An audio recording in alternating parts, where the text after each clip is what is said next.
तो आज हम डिस्कस करेंगे इलेक्ट्रिक पोटेंशियल निकालना on electric dipole at any point, यानी कि एक्सियल और इक्वेटोरियल में हमने पहले ही निकाल के देख लिया इन वीडियोस में। ठीक है, अब हम देखेंगे कि किसी भी पॉइंट पे अगर हमें इलेक्ट्रिक पोटेंशियल निकालना है डाइपोल पे तो कैसे निकालेंगे। देखो डायग्राम से सबसे पहले समझेंगे।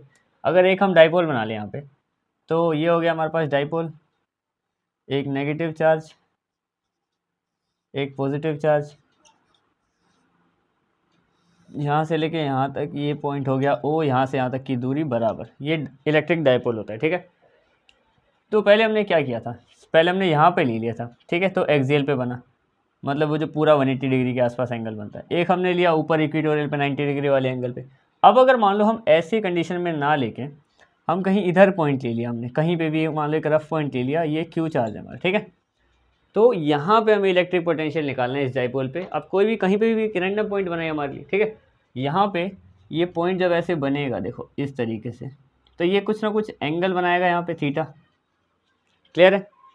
दूसरी बात यहाँ पे कि ये जो है ना, देखो नेगेटिव से पॉजिटिव की तरफ होती है इलेक्ट्रिक डाइपोल की मूवमेंट, ये वाली इस तरफ को, जिसको हम पी बोलते हैं। ठीक है, इस क्वेश्चन को सोल्व करने के लिए हमें करना ये पड़ेगा कि देखो पहले हमें पता होता था कि बिल्कुल लेटी हुई हॉरिजॉन्टल लाइन है तो वो एक्सियल पे है। ठीक है, अगर वो बिल्कुल सीधी लाइन है तो वो इक्वेटोरियल पे है। अब ये ऐसी ये डाइपोल इस टाइम इस जगह पे है कि ना ये बिल्कुल सीधा है ना बिल्कुल टेढ़ा है, यानी कि दोनों का मिक्सचर है। यानी कि इसका हमें अगर इलेक्ट्रिक पोटेंशियल निकालना है तो दोनों को प्लस करना पड़ेगा, यानी कि इलेक्ट्रिक पोटेंशियल और एक्सियल और इलेक्ट्रिक पोटेंशियल इक्वेटोरियल दोनों का निकालने के बाद उसको सोल्व करने के लिए मतलब प्लस करना, ज़्यादा कुछ नहीं करना, सिंपल सही कॉन्सेप्ट है। ठीक है, करेंगे कैसे?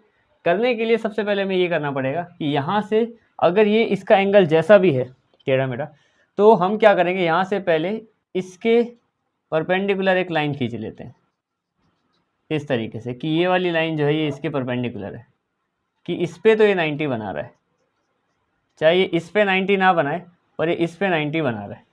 ठीक है, अब देखो यहाँ पे हम ध्यान से समझेंगे कि अगर तुमने ये वाले तुमने नोटिस किया होगा कभी, जैसे कि हमारे पास ये एक एंगल है मान लो। ठीक है, यहाँ से कोई पॉइंट मान लो, यहाँ पे कहीं पे कोई पॉइंट होता है हमारे पास जिसको हम नाम देते हैं ए, फॉर एग्जांपल ए नाम दे देते हैं। ठीक है, अब इसका थीटा बन रहा है यहाँ पे कहीं पे।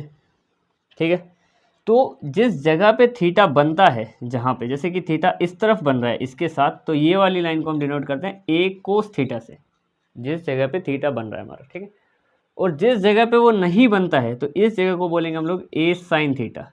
ठीक है, यही कॉन्सेप्ट हम वहाँ पे लगाएंगे अभी। ठीक है, अब देखो जैसे ये लाइन है हमारी, ये वाली, अब ये इस लाइन के साथ बन रहा है, तो इस वाली जगह को मैं बोल रहा हूँ यहाँ पे पी कोस थीटा, और ये पी हमारा डाइपोल मोमेंट की डायरेक्शन है। ठीक है, और अगर इस यही लाइन यहाँ पे देखें, इसको बिल्कुल तुम्हें परपेंडिकुलर लग नहीं रहा हो, पर कोई दिक्कत नहीं है, रफ मान रहा ऐसे है, तो ये बिल्कुल ऐसे ही देखो, ये इसको मैं थोड़ा सा टेढ़ा कर दूँ इस तरफ से, तो जिस तरफ एंगल बना, मतलब मेरा एंगल इस तरफ बना तो मैंने इसको कोस थीटा बोल दिया। अब इस तरफ मेरा एंगल नहीं बना, ये इस तरफ नहीं बना, तो मैं इसको बोल रहा हूँ पी साइन थीटा। सिंपल। अब देखो ये जो भी हमारे पास एक्सियल और इक्वेटोरियल का सम आएगा उसी से हम निकालेंगे एट एनी पॉइंट। ये मैं तुम्हें डायग्राम की मदद से समझा रहा था कि मैंने यहाँ पे कोस क्यों लिया, क्योंकि इस तरफ एंगल बन रहा है और इस तरफ हमारा एंगल नहीं बन रहा है। ठीक है, और ये जो हमने पी पॉइंट लिया हमारी इलेक्ट्रिक डाइपोल की नेगेटिव से पॉजिटिव की तरफ की डायरेक्शन है। सिंपल। ये पी पॉइंट एक तरीके से हमारा इस जगह पे इस लाइन की तरह खेल गया है, जिससे हमें ये दोनों कोस थीटा और साइन थीटा पता चल गया। अब देखो इनको सोल्व करने के लिए क्या करेंगे, हम यहाँ पे सीधा इसको ऐड कर देंगे दोनों को ही। हमें क्या करना पड़ेगा, कैलकुलेट करने के लिए अगर हमें निकालना है electric potential at any point, मान लेते हैं एट एनी पॉइंट, तो उसके लिए हमें क्या करना होता है,